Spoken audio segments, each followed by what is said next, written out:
Welcome to the Felt Dyslexic Artist Interview. My name is Liz Buckridge. For me, as a dyslexic artist, other artists and creatives have always been my number one inspiration. In these interviews, we talk with artists and creatives who share their stories and we gain insight into their process from inspiration to art tips, career building, and more. We're so lucky to listen to the wisdom of Trish Hurley today. I'm so excited to hear about her past and future projects and insights on life as an artist. Hi. Hi, Thanks for talking with us today. you're welcome. So I'm going to jump right in. Describe the art you make. What mediums do you primarily work in, and why do you choose that mediums? Well, I was trained in oil. I now work in acrylic, and I also have, I do landscapes mainly, but very loosely, and I can see my work going into more of an abstract. Do you work in any other mediums besides oil and acrylic? Yeah. Just about everything. Mixed media, I always like to play. I think we learn more by playing with different things. So I can't even mention it's printmaking and drawing and all kinds of things. So, Yeah, cool. How did you get into making art? Can you tell us about your background and how you first became interested in art? well, I always liked coloring books as a kid. Um, and then I just love color and I always have been drawn to art. It was just fun. It was fun to look at something and make it look real and then see it come alive. So, Yeah. How did you get into your specific style? What themes or subjects inspire your work? themes, as I said, mainly landscape, due to the fact that I just love the Rhode Island landscape, which I live in. And as far as styles go, it's been several years that I've been working, probably about 40 years. So a lot of it came from really realistic stuff, and then it went into much more looser type of work. So. Wow. Do you consider yourself neurodivergent or neurotypical? I think I fit somewhere in between the two. I can't put myself in a box pretty much. So Okay. Have you faced any challenges or setbacks in your art career, and how did you overcome them? okay. I'm sure I've maybe just mental and emotional setbacks. I'm trying to think of anything that overcome. I just keep on going. You got to power through. You got to be happy. You have to just have the motivation to keep on going because there's always going to be setbacks. Yeah, yeah. Where did you grow up? I grew up outside of Boston, so in a town called Rockland, Mass. Okay. Do you remember doing art when you were a little kid besides coloring books? Yes, I do. And it's funny, I went to a Catholic school as a young kid, and they didn't really have, I remember being in the art shows, but they really didn't have that much of an art, class or anything like that. So in high school, I was really motivated and I had great mentors in high school.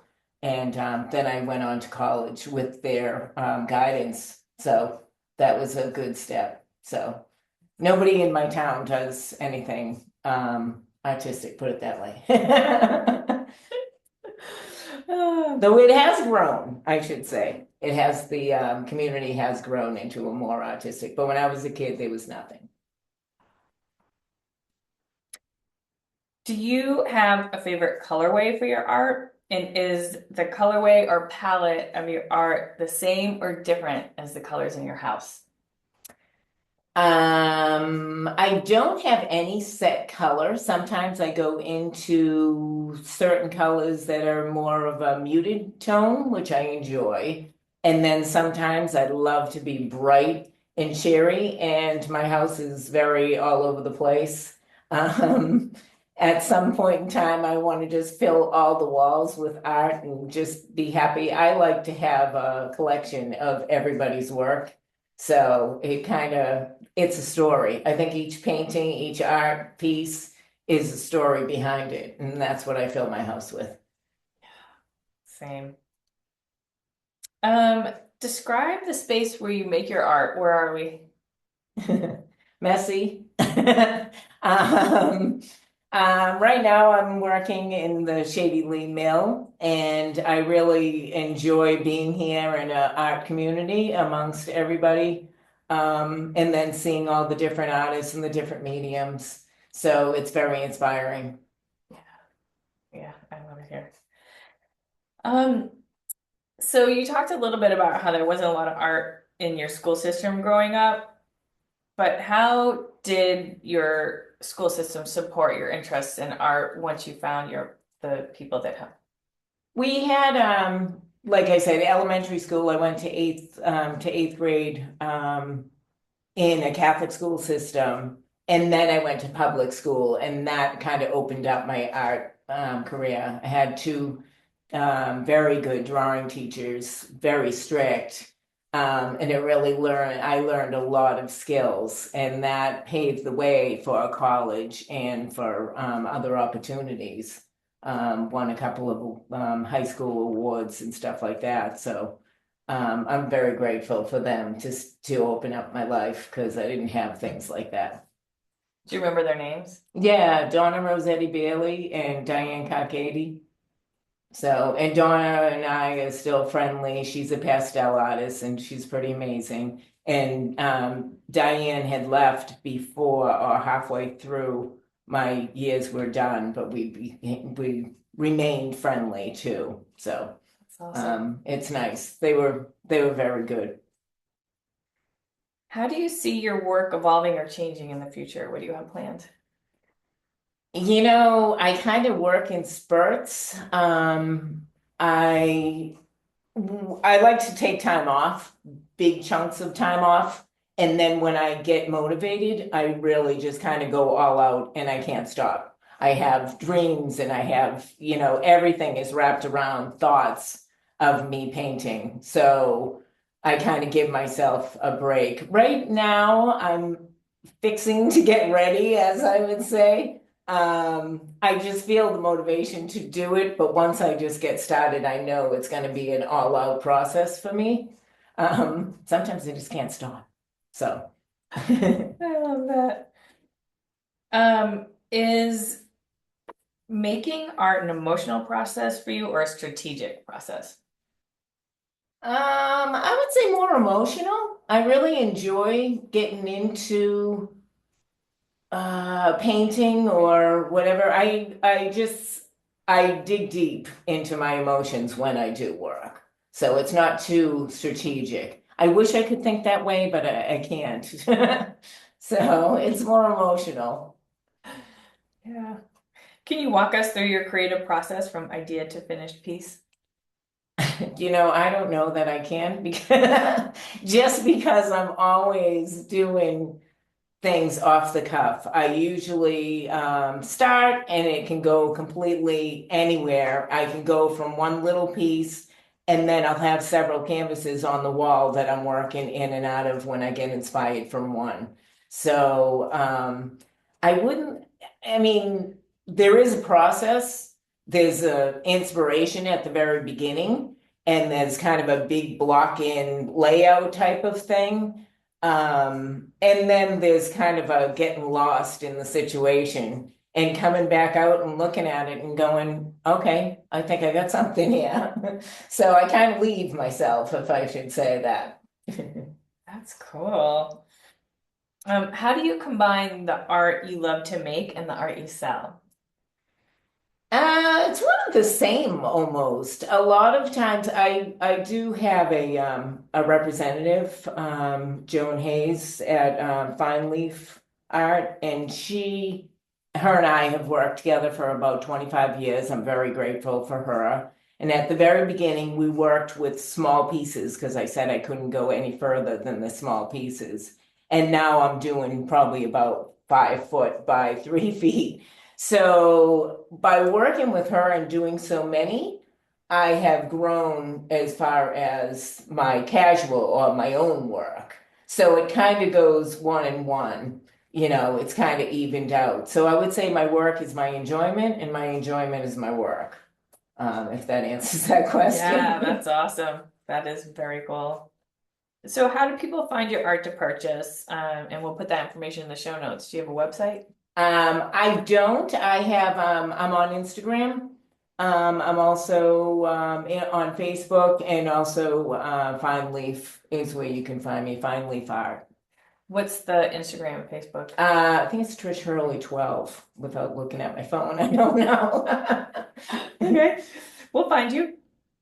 Can you share a recent project or a piece of work that you're particularly happy about? One. Or a series? I know it's hard to know because right now I'm kind of fixing, like I said, I have a thought behind something, and I'm hoping that that's going to be the thing that I could share. But right now I'm kind of in a dead spot. So Wow. How do you stay motivated as an artist? How do you get out of oh, your head? every day. Like I said, I do a lot of landscape work, so I do enjoy just being outside. I go kayaking, I go walking, I play golf, I play pickleball. I work in the garden, so I'm always outside. So, I mean, you could find like a rake in the middle of my lawn, realizing that I just got inspired by something, and I took off and went to the studio. It's very haphazard. Are there any artists or creatives who have influenced or inspired your work? A lot. Um, I went to Swain School of Design as an undergrad, and then I went to UMass. So with both of those schools, there's so many artists and so many instructors that I've had along the years that I can't even pick one. I think there's motivation in all of what they have taught me and what I've learned throughout art history, and even my students, the students that I teach today. Sometimes I just get motivated by one student that just keeps on working at something, and I find a color or something that attracts me. So And where do you teach? I teach at CCRI. I've been teaching there for 20 years. So yeah, it's very enjoyable. What advice would you give to an aspiring artist looking to pursue a career in the arts? As I always say to my younger students at CCRI, just keep on doing it. I don't know who came out with the quote of after the first 100 drawings, you'll consider yourself a drawer or a draftsman. But it's just keep on doing it. One leads to another, that leads to another. I almost feel it's the same as life. Each day you just keep on going, and before you know it, you're my age. And go, oh God, how did this happen? What is your favorite book, movie, song, podcast? Oh, that's a good question. I have so many, and I can't really, I love to listen to music, but I love to listen to a variety of music. Sometimes I'll be in here listening to alternative 80s, 90s type of stuff, and then sometimes I'm in here listening to classical. So I really go all over the board when it comes to, it depends on my mood. And as far as books, not too much. It depends on the situation. So I really don't have one. Again, I'm kind of like in a situation as one of my students was doing a portrait the other day, and there's a great book about Giacometti that James Lord, he was interviewing Giacometti as Giacometti was speaking to him, and he also drew him at the, well, that was the process. So it was kind of interesting.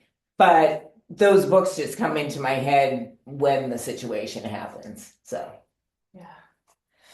What about movies? Oh, when people used to say, "What's your favorite movie?" I always went to Pulp Fiction. I don't know why. One, I love the music, and I also just love how quirky the whole thing is. So, I mean, I could go all over with movies, whether or not it's, kind of funky or just so interesting. I can never remember the name of movies either. But I have seen, and I watch a lot of movies, a lot of documentaries, a lot of I like the short films. I enjoy going to New York and watching the Oscar short films and stuff like that, animated and so very touching type of things. But I like to keep current with the movies that are around and who's putting out what. So Wow. yeah. Podcasts? I don't have any podcasts, not a big podcast listener. I don't know that I can work and do podcasts at the same time. It's kind of one of those things that, yeah, I just can't do it. I try to do it while I drive and stuff like that, but I'm lucky if I get where I am. So that's not a thing for me. And is there a book that you recommend over and over again to people? There isn't. Right, no. There isn't per se. I know when you asked that question, I was thinking about it, going, you know what, offhand, I can't really say. Yeah, that's okay. Um, what do you want to talk about that I didn't ask? Um, right as you talked about the books, there's one thing in having dyslexia that I like reading books. I've always been frightened to speak out loud or to read out loud. That was always a fear of mine. So when it comes to books, I get my head into it and I have to really concentrate to get through the books. And I think that's something that the reason why I don't share a book, because it's not my first avenue to go to. I'd rather watch movies where I can see things visually than read. I think some people are like reading type of people and some people are visual, and that's the way that I learn is more visual, and then it takes me to another place. I do enjoy reading books, but I kind of struggle a lot with it. How about audible books? Yeah, I enjoy them. I enjoy storytelling. I love David Sedaris. That's definitely a person that yeah, that's a good question. That's definitely a person I share with just because I love those type of stories, the family stories. Yeah. So, and I enjoy telling stories too. So I think that's really part of an artist's life too, is to share those things. I think that that's a dyslexic trait as well, storytelling. Oh, really? Yeah, I find comfort in it.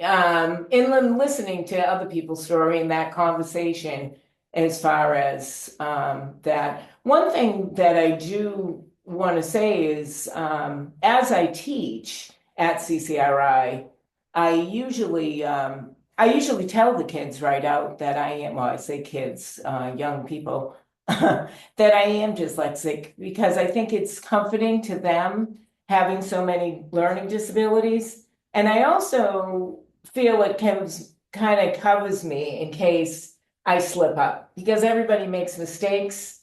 And I notice a lot of my learning disabilities will show. So in that case, they have to struggle to understand me, and that I struggle to understand them. But I think learning that way, because everybody learns in a different way, and I think it's important. And I've seen so many kids go through, and they totally, they get things, different lessons and stuff like that. We do a negative space lesson. We do perspective, which is very difficult for a lot of people because it's more math and science.